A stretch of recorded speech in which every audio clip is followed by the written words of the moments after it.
spreader of the truth.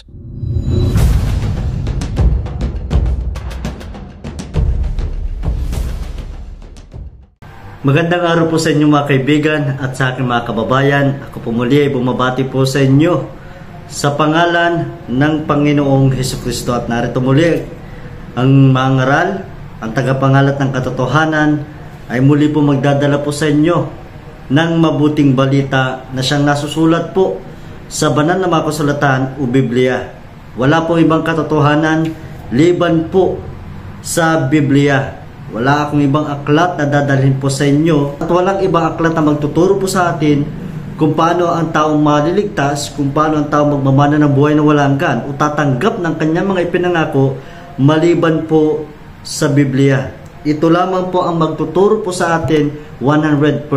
At sa oras po ito, talakayin po natin, pag-usapan po natin ano ang pakinabang kapag sumunod tayo sa utos ng Diyos. Kung kayo po may mga Biblia, buksan po ninyo at aking babasahin sa aklat po ng unang Timoteo, Kapitulo 4 at versikulo 8, sabi po dito, sapagkat sa pagsasanay ng katawan ay may kaunting pakinabang, ngunit ang kabanalan sa lahat ng mga bagay ay pinakikinabangan na may pangako sa buhay na ito at sa buhay sa darating. Kaya naman, pag-usapan po natin ang pakinabang sa pamumuhay ng may kabanalan. Ito ang pag-uusapan po natin. Ano nga ba yung mga pakinabang kapag sumunod tayo sa utos ng Diyos? At wala pong ibang paraan upang tayo po ay makapamuhay ng may kabanalan sa pamamagitan po ng pagsunod, pagtalima sa kanyang mga utos. Sapagkat sabi po sa atin ng kasulatan sa Roma 7:12, sabi po dito, kaya nga ang kautusan ay banal at ang utos ay banal at mabuti at matuwid. So ito po ang sinasabi sa atin ng kasulatan. Kaya nga po, pagka sinabi pong pakinabang, ito po ay kalamangan, bentahe o benepisyo. Sapagkat sinabi po dito sa unang Timoteo 4:8, na ngunit sa kabanalan sa lahat ng mga bagay ay may pakikinabangan na may pangako sa buhay na ito at sa darating. Kaya naman ito po ang ating pag-uusapan, talakayin po natin, tingnan po natin ano yung pakinabang, ano yung mga pangako ng Diyos na ating mapapakinabangan sa buhay na ito at sa buhay sa darating. Now, kanina po sinabi ko po sa inyo na ang tao po ay makapamumuhay lamang po na may kabanalan sa pamamagitan ng pagsunod sa utos ng Diyos. At maliban po na ang tao po ay sumunod sa utos ng Diyos, ay hindi po siya makapamumuhay ng may kabanalan. Dahil po, malinaw naman po yung sinabi sa Roma 7:12, at tayo po ay inutusan sa aklat po ng unang Pedro 1:15 at 16, sabi po dito, sapagkat yamang banal ang sa inyo'y tumawag, ay magpakabanal naman kayo sa lahat ng paraan ng pamumuhay, sapagkat nasusulat, kayo'y magpakabanal sapagkat ako'y banal. So napakalaga po at tayo po ay inutusan na mamuhay po ng may kabanalan. At tayo po, gaya po ng aking sinabi, maliban po ang tao po ay sumunod sa utos ng Diyos, ay hindi po siya makapamumuhay ng may kabanalan. Now, ano po ba yung mga pangako na mapapakinabangan natin sa buhay na ito? Now, ibibigay ko po sa inyo kung ano yung pakinabang, ano po yung benepisyo, ano po yung bentahe, ano po yung mapapakinabangan natin, kalamangan natin kapag tayo po ay sumunod sa utos ng Diyos o kapag tayo po ay namuhay ng may kabanalan. Unang-una po ay giginhawa po ang ating mga lakad. Sapagkat sabi po sa aklat po ng Josue 1:8, sabi po dito, ang aklat na ito ng kutusan ay huwag mahiwalay sa iyong bibig, kundi iyong pagbubulayan araw at gabi, upang iyong masunod na gawin ang ayon sa lahat ng nakasulat dito, sapagkat kung magkagayoy, iyong pagiginhawahin ang iyong lakad. Ito po yun. Kapag sumunod po tayo sa utos ng Diyos, ang pamumuhay po ng may kabanalan ay sa pamamagitan po ng pagsunod sa utos ng Diyos. At sabi po dito, kapag tayo po ay sumunod sa utos ng Diyos, ay pagiginhawahin ang ating mga lakad. Ibig sabihin, giginhawa ang ating mga lakad. Pagka sinabi pong giginhawa, is magiging mapayapa, maliwalas, maligaya, nakakagaan, nakaka-relax, kumbaga katahimikan, kumbaga walang gulo o malayo sa kaguluhan. Ito po yun mga kaibigan at mga kababayan, kasi sinasabi po sa atin ng kasulatan, at dito po tayo pinasusunod, gaya na lamang po ng ating mababasa sa Roma 7:12, na kapag tayo po ay sumunod sa Diyos, tayo po ay mapapabuti. Dahil nga po, ang sabi ng kasulatan, ang utos ay banal, matuwid at mabuti. Now, ibibigay ko po sa inyo kung bakit po sinabi ng kasulatan na pagiginawain ang lakad ng isang tao kapag sumunod siya sa utos ng Diyos. Now, ano ba yung utos ng Diyos? Ikabubuti po ba o ikasasama? Malino naman po yung sinabi po sa Roma 7:12 na ang utos ng Diyos ay banal, matuwid at mabuti. Kung gayon, kapag tayo po ay sumunod sa Diyos, tayo po ay mapapabuti. At dito tayo pinasusunod na gumawa tayo ng mabuti. Now, ano ba yung mga bagay na dapat nating iwasan? Dahil sinabi doon, gumawa tayo ng mabuti. Makisanad tayo sa mabuti. At ito nga po yung mga halimbawa mga kaibigan at mga kababayan, yung sa bisyo po. Anumang bisyo po na masama, yan po ay hindi po natin ikabubuti. Yan po ay kasasama. Gaya na lamang po ng paninigarilyo. Alam naman natin at nakita naman natin na ang paninigarilyo po ay ikasasama. Now, may magsasabi po sa atin na wala naman niya sa Biblia, pero ang tanong dyan, ang paninigarilyo ba ay ikabubuti o ikasasama? Di ba ikasasama? Dahil malinaw naman yung babala ng gobyerno. Cigarette smoking is dangerous to your health. May babala dyan. At nagkakakause yan ng iba't ibang sakit. Gaya na lamang po ng cancer sa baga. Di ba? Nakita naman po dyan natin. Nagkakaigwa ng chronic obstructive pulmonary disease. Na isa po yan, mga kaibigan at mga kababayan, sa sakit na nagpapahirap po sa paghinga ng isang tao. Ano pa? Yung cancer sa bibig o sa lalamunan o sa esophagus. Sakit sa puso, yan din po yung dahilan kapag ang tao po ay nag-take o naninigarilyo. Magkakasakit po. Magkakaroon po ng sakit dahil dyan. Kumbaga, pag ganyan po ang ginawa natin, di ba, hindi po tatagal ang ating buhay. Hindi po giginawa dahil magkakaroon tayo ng sakit. Maliban sa pagkakaroon ng sakit, pagka di ba, pag may sakit, gagastos tayo kasi nga magpapagamot tayo, magpapagaling dahil sa nakuha nating sakit sa paninigarilyo. Yung cancer na lamang po sa bibig, sa lalamunan, sa esophagus, sa baga, yan po kapag natamaan na po ang isang tao dahil po sa kagagawa ng paninigarilyo, yun na po, gastos pa. Mas gastos pa, mas malala. Dahil nga sa sakit. Pero kung hindi natin gagawin yung isang bagay na yan, di ba hindi tayo magkakasakit, giginhawa tayo dahil nga sumunod tayo sa utos ng Diyos. At ano pa, kung basta ibili natin ng sigarilyo, mabibili na natin ng pagkain. Di ba malaking pakinabang? Kumbaga malaking pakinabang kapag sumunod tayo sa utos ng Diyos. Kumbaga yung alalahanin natin, mababawasan kasi nga, yung gagastos mo dyan, bibili mo naman ng pagkain. Di ba malaking pakinabang dahil nga, yung pera ay naipagbili natin sa mabuti. Yun yung pagkain. See, malaking pakinabang po kapag gumawa tayo, sumunod po tayo sa utos ng Diyos. Kumaga, kaibigan at makababayan, tayo po ay mapapabuti kapag sumunod po tayo sa utos ng Diyos. Ano ba? Yung pag-inom po ng nakalalasing na inumin, alam naman po natin na ang inuming nakalalasing ay hindi po nakakabuti sa isang tao. Alam naman po natin na marami pong namamatay o napapatay dahil dyan. Dahil po malinaw po ang sinasabi ng kasulatan na ang paglalasing ay lugar po ng kaguluhan yan. At alam naman po at encounter ko po yan. Dahil ko po sa pag-inom ko ng nakalalasing na alak, may nakaaway ako. Alam ko po yan dahil naranasan ko. Kaguluhan, may napapatay nga. Yung ama nag-inom lang. Tapos nalasing, ayun na, iwan na, may napapatay. Yung magkaibigan, maayos sila pero dahil sa alak, nagkagulo sila, nagkaaway at may nangyari pa, napatay yung isa. Diba? Nakakasama, hindi po ikabubuti. At ano pa, hindi na meron po tayo nakukuha po dyan sakit, gaya po ng sakit sa atay. yung cirrhosis, hepatitis, fatty liver disease, o pancreatitis. Yan po ang nakukuha nating sakit. Diba? Hindi po giginawa kasi nga, kakasakit po tayo. Sino ba naman? Wala pong maginhawa sa isang tao kapag may sakit. Kahit po, tanungin po natin yung mga taong may sakit, pag tinanong mo na, maginhawa ba ang buhay mo? Sasabihin nila, hindi.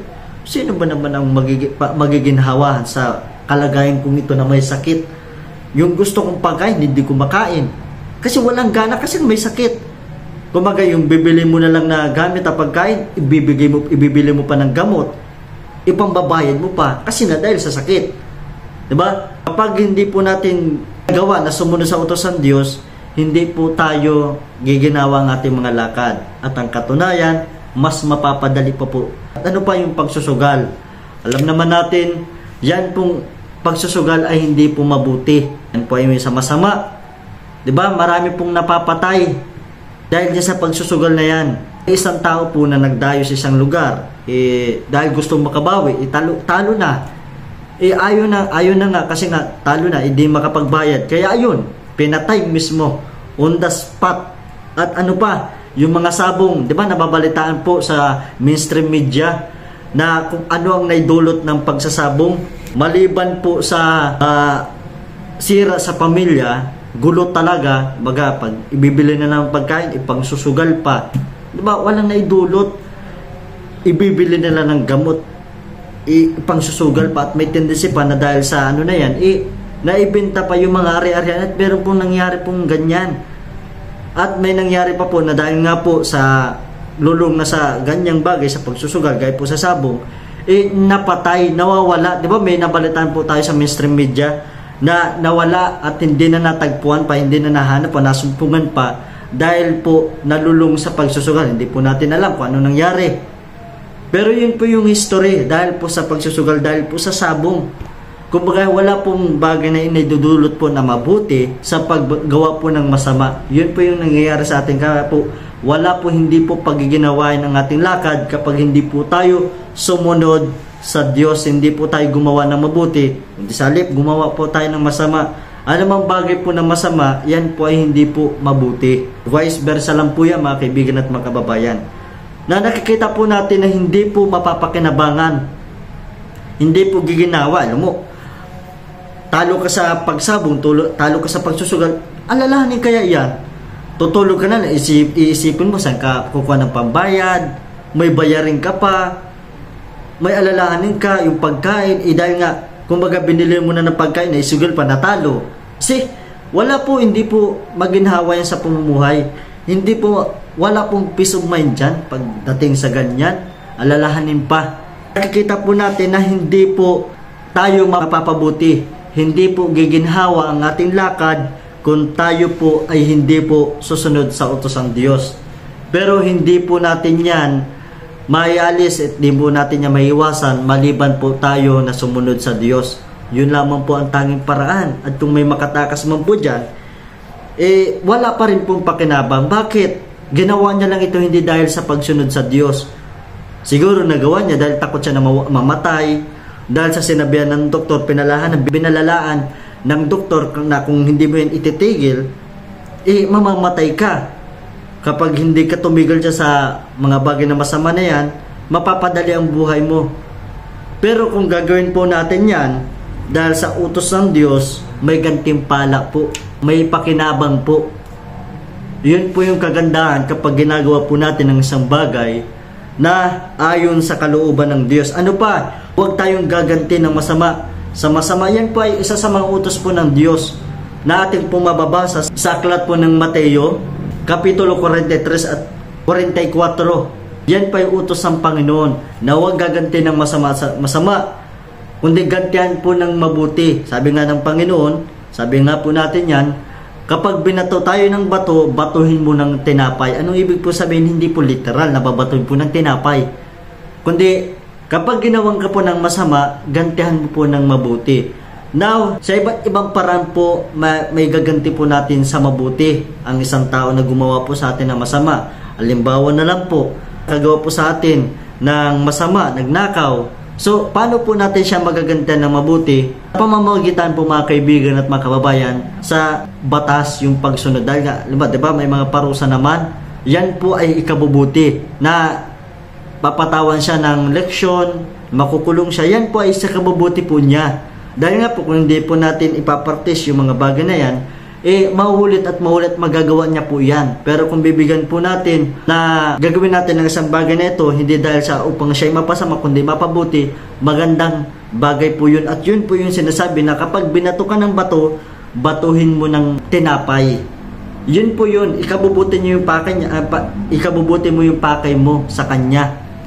Dahil ayaw mo na maulit-ulit sa kanya na makagawa siya ng masama. Paano kung iba, hindi ikaw yung nagawa ng masama sa ibang tao, baka maging worse pa at baka mangyari pa mapatay dahil sa gumawa ng masama. Pero yun nga po mga kaibigan at mga kababayan, yan po ay utos sa atin ng Panginoon.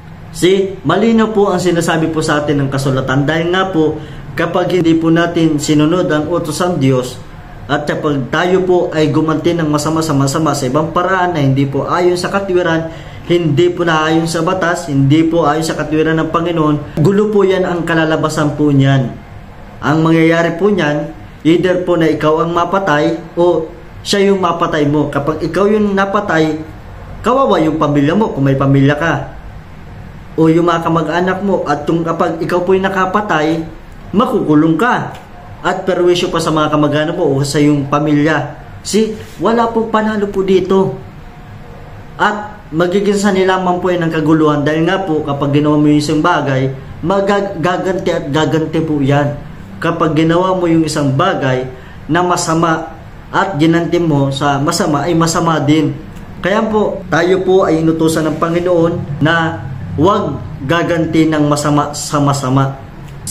Kapag sumunod po tayo sa utos ng Diyos, tayo po ay magiging tiwasay ang ating pamumuhay. Malayo kasi tayo sa gulo. Malayo tayo sa kaguluhan. At tatagal pa ang ating buhay kapag sumunod tayo sa utos ng Diyos. At yung pakinabang na ibinigay ng Diyos kapag tayo po ay namuhay ng may kabanalan. Ito po yan. Yung pangalawa po na pakinabang kapag tayo po ay sumunod sa utos ng Diyos ay sasaatin po ang pabor ng Panginoon. Gaya po ng ating mababasa sa aklat po ng Hebreo 13:5 na sabi po dito, hayaan ang inyong pamumuhay ay maging walang kasakiman at maging kontento sa gayong mga bagay na gaya ng nasa inyo, sapagkat sinabi niya, hindi kita iiwan ni pababayaan man.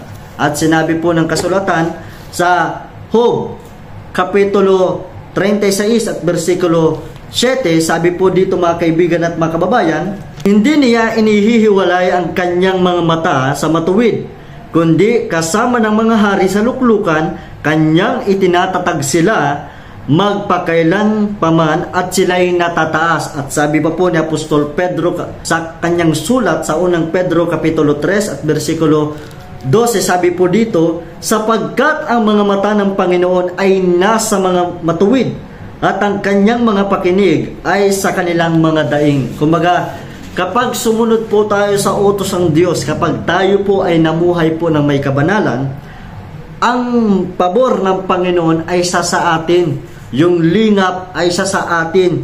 Kumbaga po mga kaibigan at mga kababayan, sa panahon po ng kaguluhan, sa panahon po ng digmaan, lalo na po ngayon, may mga digmaan po tayo, gera po tayo na papakinggan, naririnig, nakikita. Kapag tayo po ay sumunod sa utos ng Diyos, ang pabor ng Panginoon ay sa atin. Kahit may gera na dyan, kahit may panganib, yung proteksyon ay ibibigay sa atin ng Panginoon. Dahil, bakit? Sumusunod tayo sa kanyang kalooban. Tayo po ay namumuhay ng may kabanalan. Yun po yung pakinabang. Yung proteksyon ay sa atin. Dahil nga, sumusunod tayo sa utos ng Diyos. Diba? Sinabi ng kasulatan ni Apostol Pedro na ang mga mata ng Panginoon ay nasa mga taong matuwid. At ang kanyang pakinig ay nasa kanilang mga daing. Diba? Malakas yung loob natin na humingi tayo ng pabor. Proteksyonan tayo ng Panginoon dahil tayo ay tutugunin ng Panginoon dahil sumunod tayo sa kanyang kalooban. Kaya nga sinabi po ng Panginoon sa aklat po ng Juan Kapitulo 15 at versikulo 5 hanggang 7, sabi po doon na kung kayo ay magsisipanatili sa akin, ay hingin ninyo ang anumang inyong ibigin, na ito'y ayon sa kanyang kalooban. Pero kung tayo po ay hindi po mananatili sa kanya, na ang ibig po sabihin na kung tayo po ay hindi susunod sa kanyang mga utos, hindi mananatili sa pagtalima, sa pagganap ng kanyang mga utos, ay wala tayong magagawa. Ang Diyos na makapangyarihan sa lahat, ang Diyos na tagapagligtas, ay hindi po mananatili po sa atin. At sa panahon po ng digmaan, gaya po ng aking sinabi, may peace of mind po tayo. At hindi po yan mababayaran ng salapi, na hindi po natin mabibili yan. Nasasabihin natin, tao po, pwede po bang makabili ng peace of mind? Wala pong ganun. Hindi po natin yan mabibili. Ang Diyos lang ang makapagbibigay ng ganyang mga bagay. Yung kagalakan, yung kapayapaan, yung kasiguraduhan. Kapag may sakit, kanyang pagagalingin. Yun yung pangako ng Diyos, na kapag sumunod tayo sa kanyang utos, kapag may sakit ka, may karamdaman ka, pagagalingin ka ng Diyos. May proteksyon, may kaaliwan, may kagalakan, na hindi po ito may bibigay ng sanglibutan, hindi po ito may bibigay ng tao, at hindi po ito mabibili ng salapi. Yun po yung pangalawang benepisyo, pangalawang pakinabang kapag tayo po ay sumunod sa utos ng Diyos. At ito po yung kanyang pangako. Sabi po ng Panginoon sa kanyang mga alagad sa Mateo 28:20, na iutos mo sa kanila na kanilang tuparin ang lahat ng mga bagay na iniuutos ko sa inyo. At narito ako'y sumasa inyong palagi hanggang sa katapusan ng sanglibutan. At yun naman po yung binasa po natin sa aklat po ng Josue 1:8, na kapag sinunod po natin ang utos ng Diyos, tayo po ay pagiginawain sa ating mga lakad, at kung magkagayoy, magtatamo po tayo ng mabuting kawakasan. Iyon yung pakinabang po natin. Kapag sumunod po tayo sa Diyos, kapag tayo po ay namuhay na may kabanalan, yung lingap, yung proteksyon, yung kagalakan, yung kapayapaan, yung kasiguraduhan, yung peace of mind ay isa sa atin, na ibibigay sa atin ng Panginoon 100% dahil nga sumusunod tayo sa Panginoon. Namumuhay po tayo ng ayon sa kanyang kalooban, namumuhay tayo na may kabanalan. At last, mga kaibigan at mga kababayan, ang pakinabang kapag tayo po ay namuhay na may kabanalan na kanyang ipinangako, tayo po ay tatanggap ng buhay na walang hanggan. Dahil sinabi po doon sa unang Timoteo, di ba po binasa po natin, na sa kabanalan, sa lahat ng mga bagay ay mayroong pakikinabangan sa buhay na ito at sa buhay sa darating. Ano po yun? Eternal life. Dahil po sinabi po ni Apostol Pablo sa Hebreo 12:14, sabi po doon, sundin ninyo ang kapayapaan sa lahat ng mga tao at ang pagpapakabanal, na kung wala ito ay sinuman ay hindi makakakita sa Diyos. Na ang ibig pong sabihin, wala pong maliligtas, wala pong magmamana ng buhay na walang hanggan kung hindi po tayo susunod sa Diyos, hindi po tayo mamumuhay ng may kabanalan. Kaya kapag tayo po ay sumunod sa Diyos, tayo po ay namuhay ng may kabanalan, tatanggap po tayo ng buhay na walang hanggan. Magmamana po tayo ng kanyang mga ipinangako. Tayo po ay makakasama sa kanyang paraiso. Tayo po ay makakapasok sa kanyang paraiso. Yun po yung pinaka dahilan o pinakapangako ng Diyos, na hindi lamang po may pakinabang sa mundong ito, kundi may pakinabang pahigit lalo na sa kabila. Dahil hindi po tayo tatanggap ng parusa, tayo po ay tatanggap ng buhay na walang hanggan. Kaya po, mahalagang bagay po na sumunod po tayo sa utos ng Diyos. At doon lamang po tayo makapamumuhay lamang po ng may kabanalan kapag sumunod po tayo sa utos ng Panginoong Hesukristo.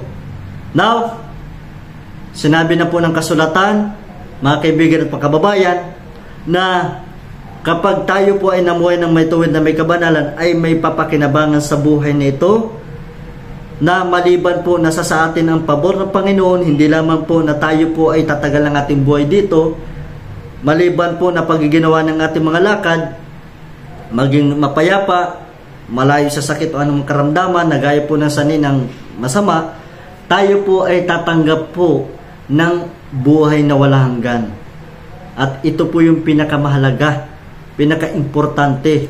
Kumbaga, nakuha mo na yung pabor ng Panginoon nang samantalang ikaw ay namumuhay sa mundong ito, mas lalo nang matatanggap mo yung lingap, matatanggap mo yung gantimpala ng Panginoon sa buhay sa darating. Dahil nga po, tayo po ay bubuhayin muli ng Diyos at tayo po ay haharap sa Kanya upang magsulit, upang tayo po ay hatulan base sa ating ginawa po nang tayo po ay nabubuhay sa mundong ito, maging mabuti man o masama. At ang mabuti po ay ang pagsunod sa Kanyang kalooban, at ang masama ay ang hindi po pagsunod sa Kanyang kalooban at paggawa po ng kasalanan. Yun po ang masama. Now, mga kaibigan at mga kababayan, kung ibig po natin makuha ang pabor ng Panginoon, na makuha po natin ang lingap at pagpapala na mula sa Diyos, ito lamang po ang dapat nating gawin. Manumbalik po tayo sa Diyos, pagsisihan, talikdan po natin ang kasalanan, at paglingkuran natin ang Diyos. Sumunod po tayo sa Kanyang utos. At ito po yung tanging paraan, mga kaibigan at mga kababayan, upang makuha po natin ang pabor. Unang-una, kung tayo po ay sumasampalataya, that's good. Mabuting bagay po yan. At yan po ang unang requirements. Pangalawa, yung sinabi ko po kanina, pagsisihan, talikdan ng masama, magsisi. At last, yung tumanggap ng bautismo. Now, kung hindi mo pa po natatanggap ang bautismo sa pangalan ng Panginoon si Kristo, ito na po yung pagkakataon po ninyo. Kung ibig po ninyo makuha po yung pabor ng Panginoon, ito po yung kailangan po natin gawin. Ang sumunod sa Kanyang kalooban. At ang Kanyang kalooban, mga kaibigan at mga kababayan, ay ito.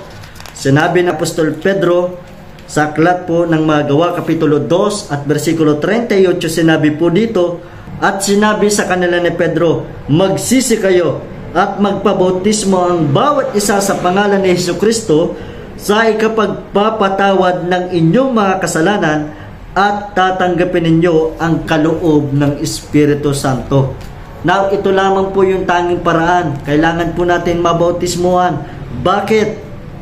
Dahil nga po kung hindi po mapapatawad ang ating mga kasalanan, hindi po natin makukuha ang pabor mula sa Panginoon. At ang katunayan, ito po yung dahilan kung bakit hindi po makuha ang lingap at pabor mula sa Panginoon. Gaya po ng ating mababasa sa aklat po ng Isaiah Kapitulo 59 at versikulo 1 hanggang 2. Sabi po dito, narito, ang kamay ng Panginoon ay hindi umiksi na di makapagliligtas, ni hindi man mahina ang Kanyang pakinig na di makarinig, kundi pinaghiwalay ng inyong mga kasamaan at ang inyong Diyos, at ang inyong mga kasalanan ay siyang nagpakubli ng Kanyang mukha sa inyo upang siya'y huwag makinig. Ito po yung dahilan.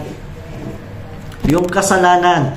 Now, sinabi ko na po nung una pong pagtuturo na sinasabi po ng kasulatan, lahat po tayo nagkasala. Wala pong matuwid, wala po ni isa. Kaya po kinakailangan po natin, kung ibig po natin na mapatawad mula sa kasalanan, kinakailangan po nating mabautismuhan. Hindi po ito paglipat ng reliyon, kundi pagsunod sa Kanyang buong katwiran, pagtanggap ng kapatawaran mula sa kasalanan. Dahil nga po, kapag hindi po natin natanggap yung kapatawaran mula sa kasalanan, isa lang po ang ibig sabihin po niyan. Hindi pa po tayo napapatawad, at ang kasalanan na nananahan sa atin, yun po ang magpapakubli upang hindi po makuha ng tao ang pabor mula sa Panginoon, at yun din po ang magdadala sa Kanya upang tumanggap po ng parusang walang hanggan. Dahil sinabi po sa Roma 6:23, ang kabayaran ng kasalanan ay parusa. Kaya po mahalagang bagay po na matanggap po natin ito, mga kaibigan at mga kababayan. Again, kung ibig po natin makuha po yung pangako ng Diyos, kung ibig po natin mapakinabangan yung lingap at pabor ng Panginoon, at ibig po natin matanggap ang pagpapala, at ibig po natin maligtas, o ibig po natin na magmana ng buhay na walang hanggan, wala po tayong dapat ibang gawin kundi ang sumunod lamang sa Kanyang mga utos. Magsisi ka, magpabautismo ka, at mamuhay ka ng may kabanalan. Talikdan mo ang masama, ang kalikuan o ang kasalanan. gawin mo ang mabuti, mamuhay ka ng matuwid at ng may kabanalan upang sa ganun, makuha mo yung pabor ng Panginoon samantalang ikaw ay naririto at hindi lang po yan, makukuha mo pa po yung gantimpala o reward na ibibigay ng Panginoon sa mga magtatagumpay. Kaya po nasa atin po ang pagpapasya, nasa inyo po mga kaibigan at mga kababayan. Ang aking katungkulan lamang po ay ang magsalita, magturo at mangaral. Pero ang desisyon ay nasa inyo pong kapangyarihan. Kayo po ang gagawa ng inyong destinasyon sa kabila. Tayo po mismo, individual po ang kaligtasan, hindi po ito panggrupuhan. Hindi po ito pang pamilya, hindi po ito sa pang-asawa, pang-anak, kundi pang-individual. Ang kaligtasan po ay makukuha po ng isang tao sa pamamagitan po ng pagsunod sa kanyang mga utos. Gaya po na sinasabi ng kasulatan, Mateo 7:21, na ang maliligtas lamang ay yung susunod, tatalima o gaganap ng kanyang mga utos. Kaya again, mga kaibigan at mga kababayan, at sa aking mga kamag-anak, kung ibig po natin matanggap ang pabor ng Panginoon, wala po tayong ibang dapat gawin kundi ang sumunod sa katwiran ng Panginoon. Ang tumalima sa kanyang kalooban, at hindi lamang po yan. Alalahanin po natin, ang disgrasya, wala pong pinipili. Ang disgrasya, walang sinisino, mapabata man o matanda, lalaki man o babae, mayaman o mahirap, kahit nga sanggol napapatay. Kahit yung bus-bus pa lamang, bata pa lamang, napapatay na, namamatay na. E paano kung hindi na po tayo maabutan ng bukas? What if ito na yung huling pagkakataon na ibinigay sa iyo ng Panginoon? Then bukas mamatay ka na. Hindi ko po sinasabi, hindi ko pinahangad na mamatay po tayo, mamatay po kayo. Wala pong ganon. Ang ibig ko pong iparating ay paano kung ito na yung huling chance na ibinibigay ng Panginoon sa iyo para mabuhay ka. Ito na yung huling pagkakataon na ibinibigay ng Diyos upang matanggap mo yung pabor ng Panginoon, upang sumunod sa kanyang kalooban, upang sundin ang kanyang mga utos. What if ito na yung huling araw mo? Then pagkabukas, patay ka na, then harap ka na sa Diyos. Ang problema kapag namatay po tayo, nataglay po natin ang kasalanan. Hindi po tayo magmamana ng buhay na wala hanggan, kundi tatanggap po tayo ng parusang wala hanggan. At ito pa, hindi po natin makukuha yung pabor, lalo na yung gera. Ang proteksyon lamang po ng Panginoon ay sa mga tao lamang po na sumusunod sa kanyang kalooban. Sa mga tao pong sumampalataya, mga nagsisin, nagpabautismo sa kanyang pangalan, at patuloy na namumuhay po ng matuwid at ng may kabanalan, at patuloy na nilalayuan ang lahat ng uri ng masama o kasalanan. Yun po yun mga kaibigan at mga kababayan. Again, naway naging pagpapala po ito sa atin. Nasa inyo po ang pagpapasya. Tayo po mismo individually ang gagawa ng ating kapalaran sa kabila. Malayo po tayong sundin, paniwalaan, sampalatayanan ang mga bagay na sinasabi ng kasulatan. Again, tayo po o hindi po ang Diyos ang makikinabang, hindi po ako, kundi kayo po mismo. Kayo po mismo, tayo po mismo ang gagawa. Kung tayo po ay sumunod, pakinabang po natin yan. Pero kapag hindi po natin sinunod ang utos ng Diyos, wala po tayong pakinabang. Hindi po natin mapapakinabangan ang mga bagay po na ipinag-utos po ng Panginoon. Kaya po hanggang sa susunod pong muli, pagpalain po tayo ng ating Panginoon. Magandang araw po.